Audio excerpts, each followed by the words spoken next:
What if you could travel anywhere in the world and be at work? Would you be in Europe, on an island, or in the mountains?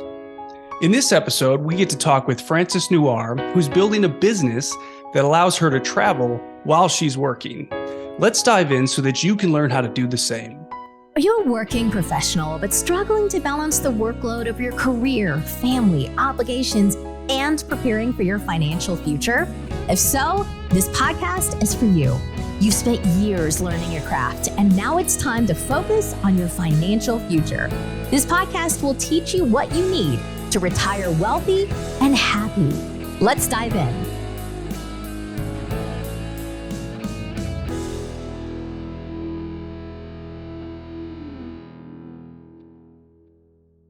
Welcome to the Retire Wealthy and Happy podcast. Today we have the amazing Frances Nuar, who is a syndicator from Hawaii. She also is an Airbnb owner. Good morning, Frances. How are you today? Good morning. I'm doing great, Roger. How are you? And thank you for having me on the show. It's good to be here with you and Ben. Thanks. We're glad to have you. Good morning, Frances. Why don't you take a few minutes and tell us and the people listening about yourself?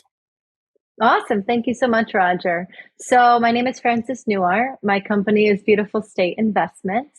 It's a syndication company, and I actually started it last year. It was super exciting for me to get into syndications because I've been personally investing in real estate for over 10 years. And I started out, like many of us do, really, really small. I bought one apartment in Hawaii. I renovated it. I was actually living in it at the time, and it was a studio apartment, which I do not recommend anyone does.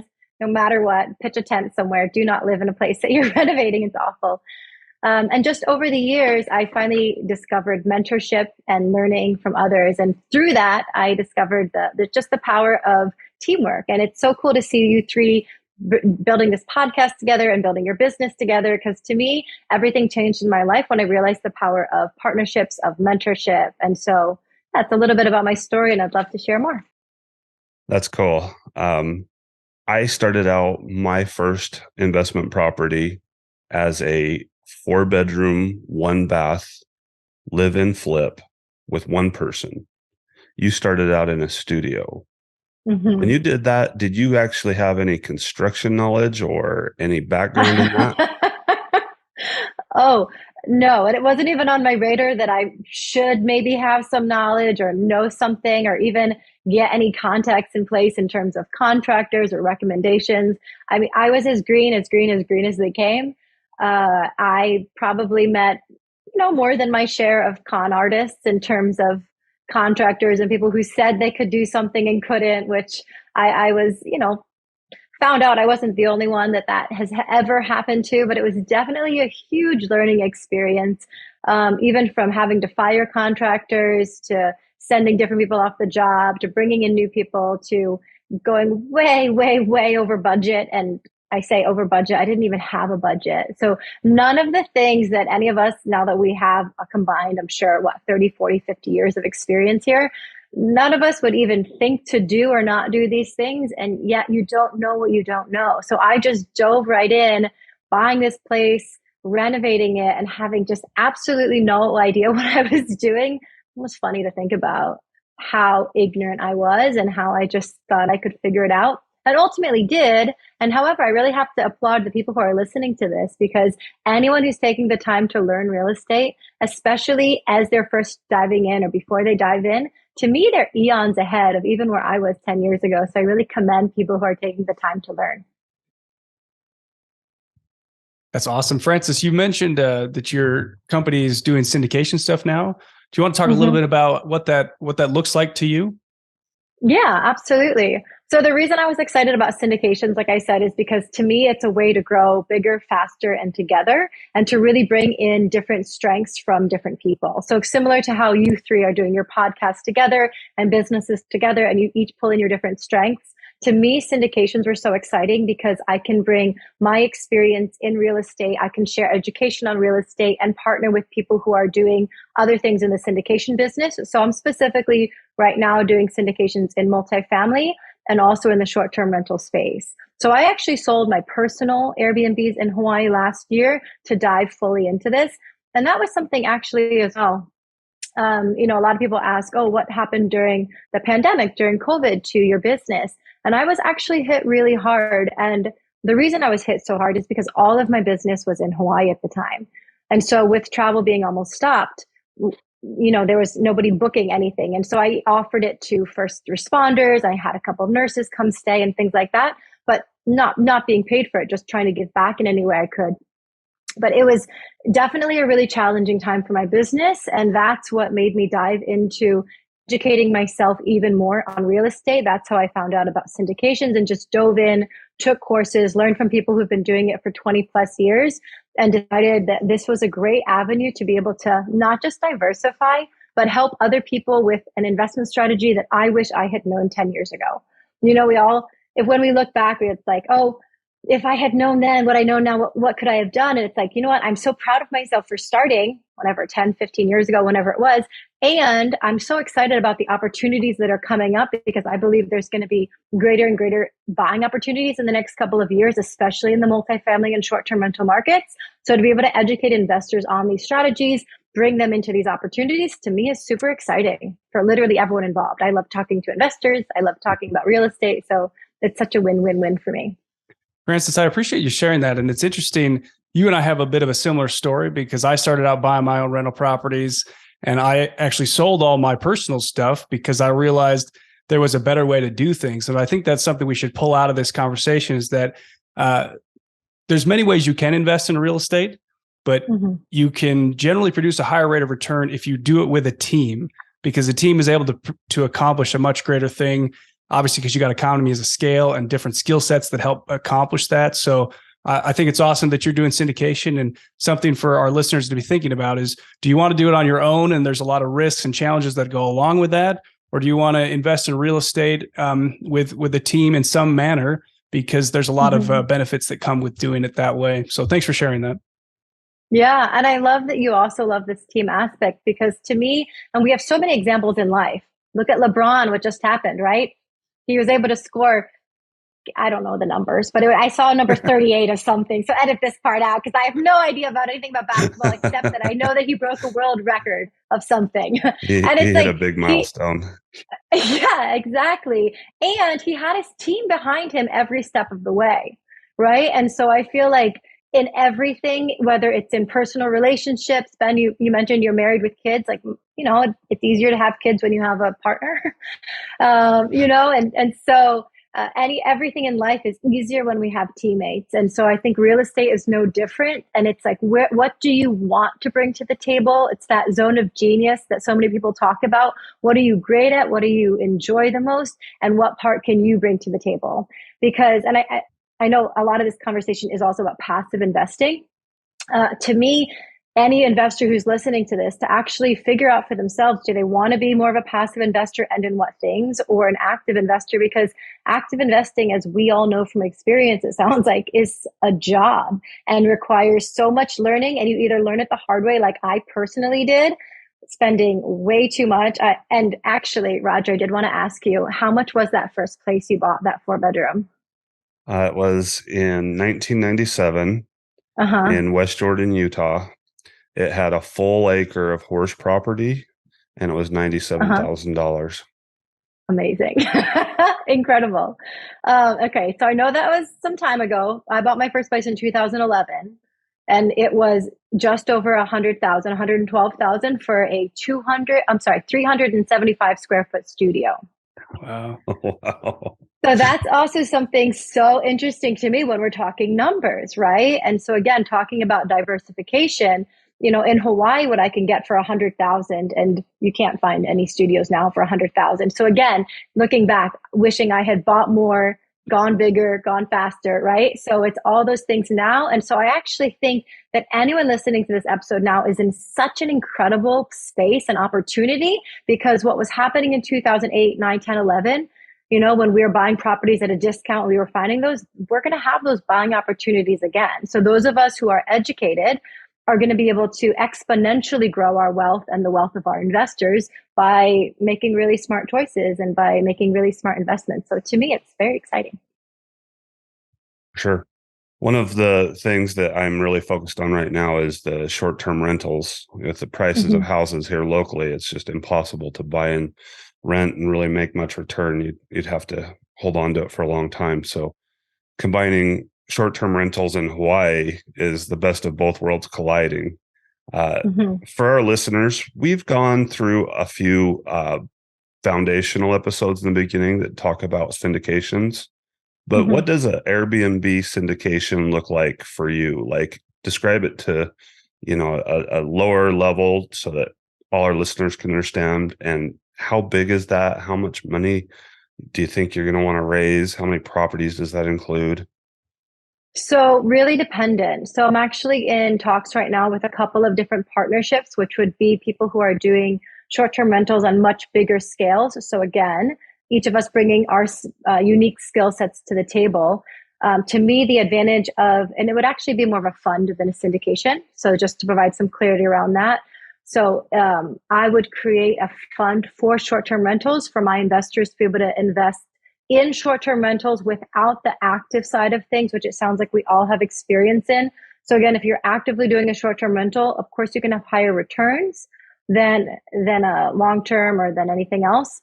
And it's a job if you're doing it yourself. It's so much work. You're getting calls at all hours of the day and night. And I know, Roger, before we jumped on just now, we were talking about, oh, let's turn our phones off. To me, one of the greatest joys in life is being present and to be with whoever I'm with, whether it's on a Zoom conversation or in person or even just time with myself or in nature. And so to me, I never want to be an active real estate investor again where I have to be 24/7 on call. And I did that for a while, right? And so to me, to be able to offer investors the opportunity to invest in short-term rentals, get again, like any syndication, you get, pro rata cash flow, appreciation, tax benefits for those properties. And there's different portfolios of properties. So one player I'm talking with has 10 properties worldwide, so not just in the States. Another one has 50 around the States, right? And so those are potential partnerships that I'm going to be creating a fund for to allow my investors to invest in short-term rentals without that active component, but still being in an asset class that they believe in. And short-term rentals is, again, another space that I really believe the next couple of years is going to weed out the players who aren't bringing their A game. Weed out, we've all been in Airbnbs where it's like, what is this place? And quite honestly, even though I've owned Airbnbs for 10 years, I've traveled extensively for years. I don't stay in Airbnbs because quality control's not there.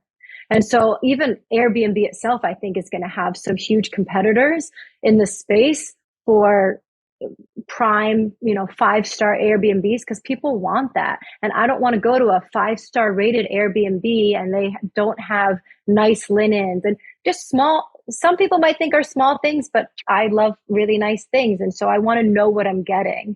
And so I feel a lot of players in the market are going to be weeded out, which again is going to provide so much more opportunity for all of us. For sure. And, I'll speak to myself. We've got a fourplex that I've remodeled for doing short-term rentals. Mm-hmm. And it's in a sketchy kind of neighborhood. Like, it's not the nicest part of Salt Lake. And the outside of the building's not incredible. And there's stuff to be done. And the inside's beautiful, but we keep getting 5-star ratings because by the end of it, I've built a relationship with them. And so it's construed. And, maybe it's fair, maybe it's not. The next person will have a 5-star experience as well. But to call it a 5-star property would be, it'd be a little misleading. We were talking about a guest that left this morning and they had a Frenchie, a French bulldog.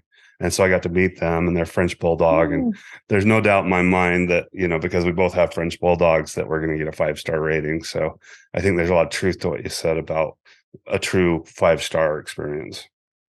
Yeah, and I love that you differentiated because there is a huge difference between a 5-star experience and a 5-star lodging, right? It's like a 5-star hotel and a 3-star hotel can both provide you with a 5-star experience. It's knowing what you're getting though. And I think that's right now where Airbnb is lacking, to be honest, is that they only provide really that overall rating, which people want to give you. They met you, they love you, they meet you in person, you have this commonality. And I love that about Airbnb. And when I had first started, I was also meeting guests all the time, and I loved it. It was such a great way to connect with people coming to Hawaii. And so, of course, I deserved the 5-star rating, you deserve the 5-star rating. And yet my properties, for example, were all budget properties in Honolulu, right? In a budget building. They were probably like 3.5 stars pushing it, because I really renovated them really nicely, in a 2-star, barely a 2-star building. And that's also something I realized when I wanted to go bigger, is also I wanted to personally focus on more luxury experiences and more luxury things. And so I decided to sell those as well for that reason. And so, yeah, I think there's an opportunity for a more intense rating system on Airbnb, or a competitor that might step up to show, here's a 5-star experience in a 5-star place. Here's a 5-star experience on a 2-star budget, like, for example. Frances, you're talking quite a bit about Airbnbs and this 5-star experience. Do you think you'll ever get into hotels? I actually have thought about that, to be honest. And there was potentiality of investing in a hotel, actually in Puerto Rico last year with some partners. And then for some reasons, it just didn't work out. And in hindsight, is one of those things, again, I'm really happy for the experience that I've had over the last 10 years that made me not go into that deal, get out of that deal, because it's now shown even more that that was the right choice for me. So that's really cool to see how my experience from the past and some mistakes and challenges, shall we say, from the past have now allowed me to stay away from things that would have been challenges now if I had had the same level of knowledge and skill set that I did 10 years ago. But thanks to the lessons that I learned, thanks to the fact that I've reviewed all of my, tough challenges to be able to say, hey, what did I learn from those? I've now avoided other challenges. So yeah, speaking of experiences, I actually think there's going to be much more of hybrids of Airbnbs and hotels coming out, right? Because there's the people that want that personalized experience and want to feel like they're part of the local community, which is in many ways how Airbnb started, and yet want to know that they're getting whatever, their 5-star lodging experience. And I also think that the Airbnbs that are really going to shine aren't just going to be, a bed in a house and you let yourself in. It's going to be that, but it's also going to be the top recommendations for how a local lives here. It's going to be meeting Roger and his French bulldog because, oh, I have one too, and this is so exciting. And so there's going to be so much more connection that you don't typically find in the sterility of hotels. So I really think that there is so much opportunity now for blending the two, and especially with people like myself. I travel so extensively. I want to be able to plug into community wherever I go. I want to be able to find like-minded people wherever I go. I want to connect with people wherever I go. And so I think Airbnbs and that type of short-term rental, and maybe I shouldn't use the term Airbnb so much because obviously short-term rentals are so expansive. Short-term rentals are such a great opportunity to do that, I think there's a lot of opportunity in that space. That's awesome. For sure. Excuse me. What are your goals as far as work-life balance, or should I say travel life balance? I guess it is travel life balance. To me, it's always been such a natural part of my life. I actually remember, this is a fun little story. I was planning to go to San Diego from Hawaii for a leadership seminar. And I hadn't yet bought my ticket because I tend to buy my tickets last minute. And then there was talk that there was going to be a hurricane coming to Hawaii. And so and they said it might be as bad as Hurricane Iniki, which was something like 30 or 40 years ago and decimated Kauai. And still Kauai has felt the challenges of that this much later. So they were saying it was going to be that bad. And I thought, I don't want to be on this island for that. Like, that sounds terrible. So I went to go book a ticket. And of course, as you might expect, with such a dire warnings, everything was sold out. And because I'm an innovator, like us entrepreneurs are, I decided that I was going to find a way to get off this island. And so I figured out that if I flew to Maui, I could get a flight from Maui to San Diego. So I did that and literally threw some things in my bag, drove to the airport, got on this plane to Maui. It ended up being delayed in Maui for, I don't even know, 6 hours or something. And then finally made it to San Diego. And it was the last flight out of Maui before they shut down the airport. It was very dramatic, right? And of course, the airport's just hustling and bustling.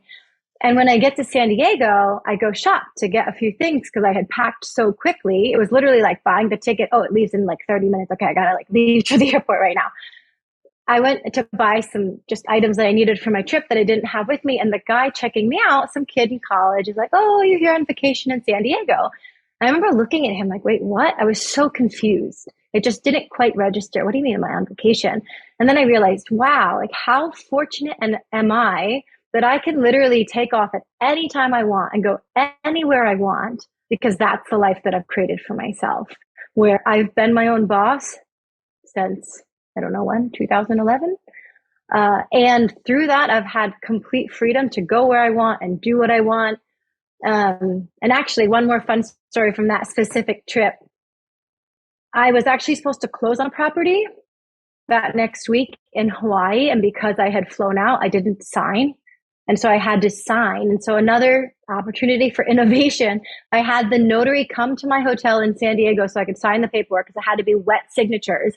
And I had to have an Uber take it from San Diego to LA to get on a plane so it could be hand delivered to my escrow officer in Hawaii, just so I could close on this property in time. It was like this whole shenanigans, and it just made me laugh, because this is what I love about real estate and being an entrepreneur, is that you just get to solve problems. So it's like, well, it's impossible to overnight a package from San Diego to Hawaii via the mail. Okay, well, what other options are there? I was messaging all my friends. I was putting on Facebook, is anyone flying from San Diego to Hawaii today? And I had already sent that to LA. I did find a friend who was going to Hawaii, so I had a plan B even for that paperwork. Anyway, I maybe have gotten off track here, but just some fun stories. That's perfect. And last night I was at the Salt Lake Real Estate Investors Association meeting, and after listening to several rock stars, including Matt Atkinson, speak, I signed docs at like 8:30 at night, and it was a nice twofer, and it was also quite handy. I love it. That's amazing. Congratulations. I closed on selling a flip last night. So. Oh, that's a huge deal. Congratulations. That's amazing. It's always a good feeling when you have that sold paperwork. And even better, I don't know if they give you checks in your hand or money in your bank account, but that's always a really good feeling. Like, yes, I did it. Yeah, a couple of days I'll get a nice little wire, so that's good. Nice. Well, I hope you do something fun. And can we talk about that for a minute, actually? How do you all celebrate your wins? Big wins, small wins? To me, a flip is a bigger win. How do you celebrate? What are you going to do? This one is going to enable me to travel to Jamaica for my birthday in March. So amazing. Well, happy birthday. Speaking of traveling, what are your top travel destinations? That's such a tough question for me, because there's so many places that I love so much. Based on my travel history, I'd have to say Italy is a super top destination, because I've been there the most. Probably been back to Italy like 10 times total. So that's a very cool place for me, and just a special spot on the map for me. I usually go to Europe every summer for a month or so, and I like it in the late summer. I've somehow found it perfect weather whenever I go, which is really cool. They'll say, oh, it was blazing hot last week, or it was snowing last week, and somehow I show up and it's amazing weather. So I'm very grateful for that. And to me, there's just so much more of the world to explore as well, which I think is so exciting. So I have some trips planned to the Caribbean, actually. So I'll be close to you in Jamaica, but not until end of March, early April. And then Virgin Islands in April, and then back to Hawaii. So in terms of destinations, I guess the one theme in my travel is experiences in nature. So I love going to places that have beautiful nature to explore. So for example, one summer that I went to Italy, I was hiking the Dolomites, hiking the Italian Alps. Last summer, I went to Peru. I did Machu Picchu. And then I did one of the treks that are in the mountains there, the Salcante Pass trek, which was very cool. Then to the Maldives to go surfing, Costa Rica to go surfing. So definitely very active based travel, as well as cultural travel, because Hawaii it's such a beautiful oasis, but obviously, it has a lot of palm trees and beaches, but not much in the way of arts and culture and food scene. So I love that when I travel, to be able to do that when I'm in cities. That's cool. I met somebody last night that had just gotten back from a trip to Kilimanjaro, and they had actually hiked to the top of it. And after talking to him, these guys are like local celebrities. They're They do a treasure hunt that's big time. And so I was talking to David Klein, and after talking to him, it was really interesting because just hearing about the travel, it opened up my mind to, gosh, maybe that's possible that I could do that. And maybe it's not for me, but if he can do it, then I could definitely set my sights on setting the goals and doing it. Yeah. And I think that you just brought up such a good point, for anyone listening to take into consideration.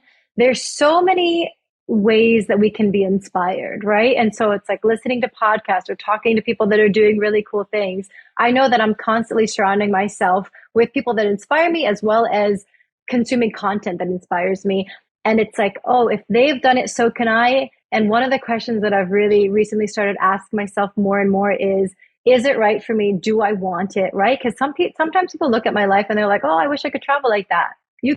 You want to, and not everyone does, right? Some people want the white picket fence and to stay at home most of the time. Awesome. To me, a fulfilled and happy life is about figuring out what works for you, what happiness looks like and means to you, So I just think it's super inspiring to say like, oh, this person's doing this cool thing, and do I actually want it? Like, I don't know that I want to hike Kilimanjaro. I know I don't want to do an Ironman, for example. I've done little triathlons, and no part of me wants to train for an Ironman. That sounds awful. It's torturous. And I've had friends who've done it, and good for them, but it's not for me, Yeah.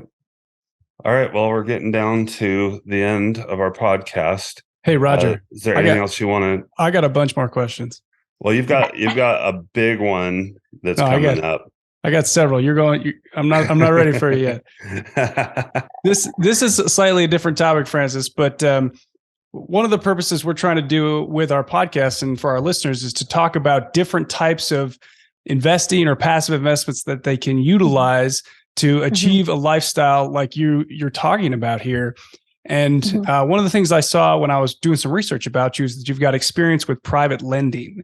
Now, if you want to share any stories about that, we'd love to hear it, because private lending is another option that people can use as either an active or a passive investment, but it's something that you should at least be aware of. So if you've got any stories about your experience with private lending, I think we'd love to hear that. Yeah, absolutely. And I think this could actually help everyone who's listening, because I've had really positive and really negative experiences with private lending. So my really negative experience, I didn't do enough due diligence. Again, these are the things you don't know, you wish you did. And the me now is like, how did I not know? And yet, if I can share and help anyone not have my experience, I hope to do that. Do your due diligence, of course. Know what the outs are, know what the time frame is, know what the repercussions are if the person doesn't pay you back in time. So I did end up in one instance getting paid back, but absolutely no interest. And it cost me a lot in attorney's fees, actually, to get my capital back. I don't want that to scare anyone from private lending. I just want to say I didn't know what I didn't know. So make sure you do your due diligence a lot before doing any private lending. I have had amazing experiences with private lending, and that's been to individuals and businesses that I knew and vetted and trusted.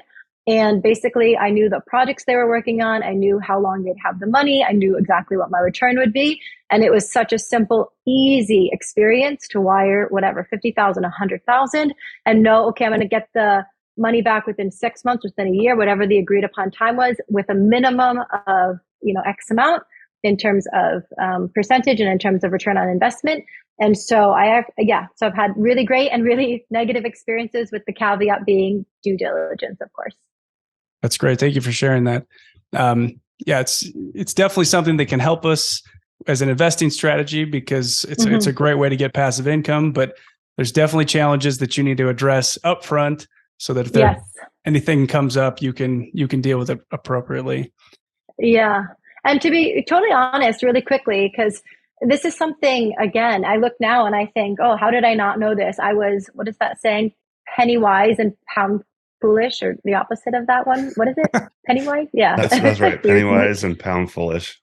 Yeah. So I didn't hire attorneys for that first private lending that I did, right? I didn't have the right contracts in place, because I thought, oh, we can just draft something up. It will be fine. I trust them. They trust me.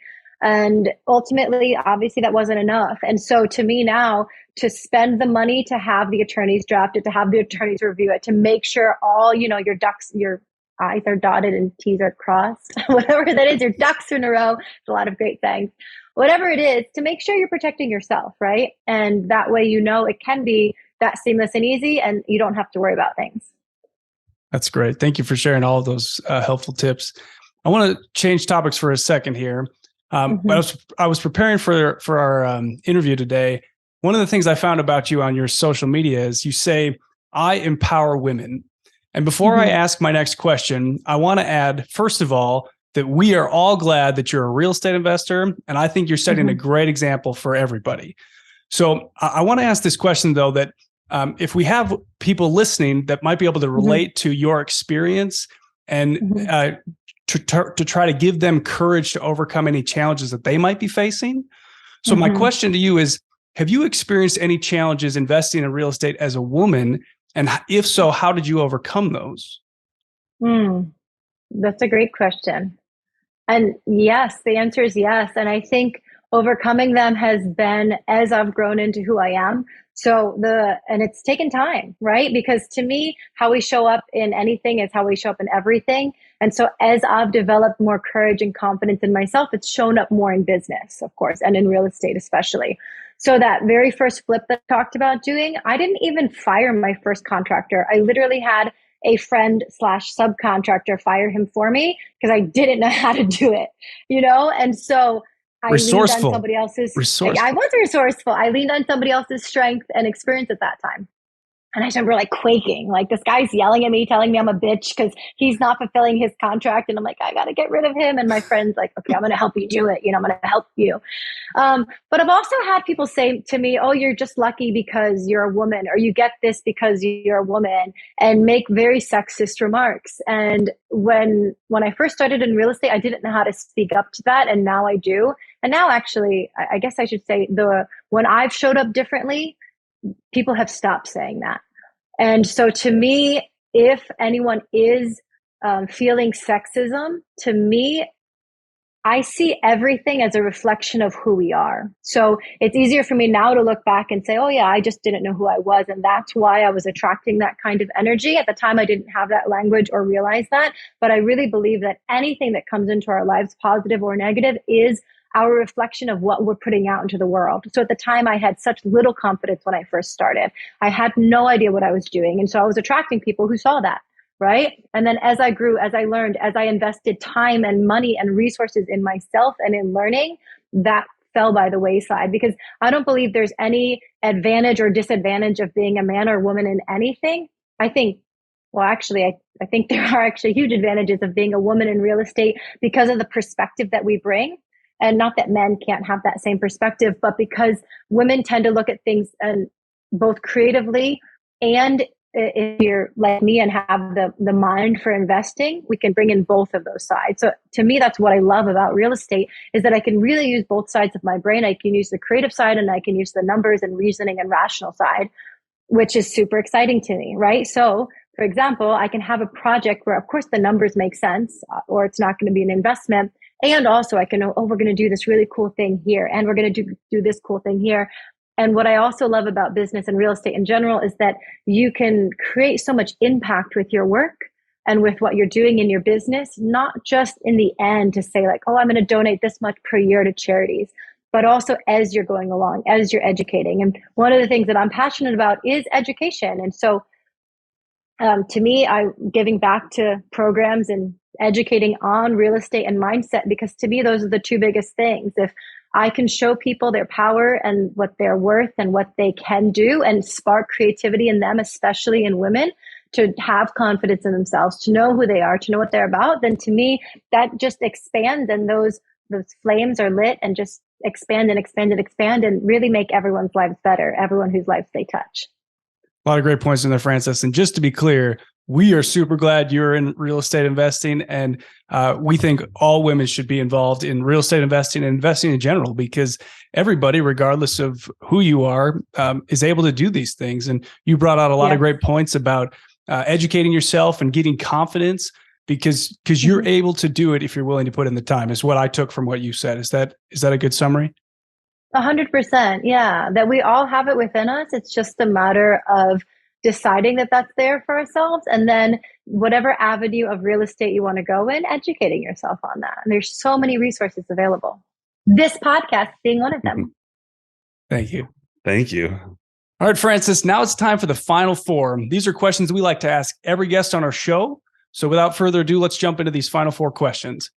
Frances, we want to know what your favorite business book is. My favorite business book is probably one that you hear a lot, and it's Think and Grow Rich, because I really believe that no matter what you think is what your life is going to be. And I've proven that to myself time and time again. And I know people much smarter, much wiser, much richer than me who've said the same thing. So to me, mindset is the very first place to educate yourself. And if you focus on riches, you'll get riches. Thank you. I love that book. If you haven't read it, it's a great foundational book about investing and mindset. Next question, Frances, tell us what brings you happiness. What brings me happiness is living life on my terms, is living a life of adventure and experiences and fun and surfing and snowboarding and spending quality time with friends and amazing conversations like this, actually. You seem very alive. I love it. Next question, describe what your future retirement looks like. I laugh at this question because I feel like I am living my future retirement. It's just going to continue to evolve, right? Because I love what I do now, and it's not without its challenges. It's not without its learning curves. It's just, it gets to be new and fun and different. And so the fact that I've been able to weave in a life of travel and adventure and fun and learning and growth and investing, to me, what is there to retire from? That's a great point. When you're doing business with friends, it becomes a conversation instead of work. And exactly. When I look at you, I see it becomes a conversation in a beautiful place traveling. So I need to work on that travel side more. Although Utah is amazing, right? I literally traveled to Utah because I think it's a fantastic place. So you guys are also in a great destination. 100%. Last question, Frances. What do you think is the best way to give back?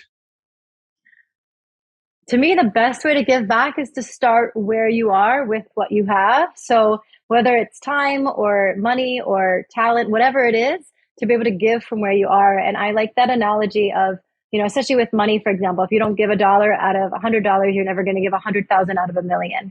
And so to me, no matter who you are or what you have, we all have something to give, and to be able to give from what's around you and to who's around you, and then to expand that to see what you're inspired to help, who you're inspired to help. Like I mentioned, I'm really passionate about education and about women's empowerment. So those are causes that I support and that I donate time and resources to. So yeah, wherever you are, that's the best place to give.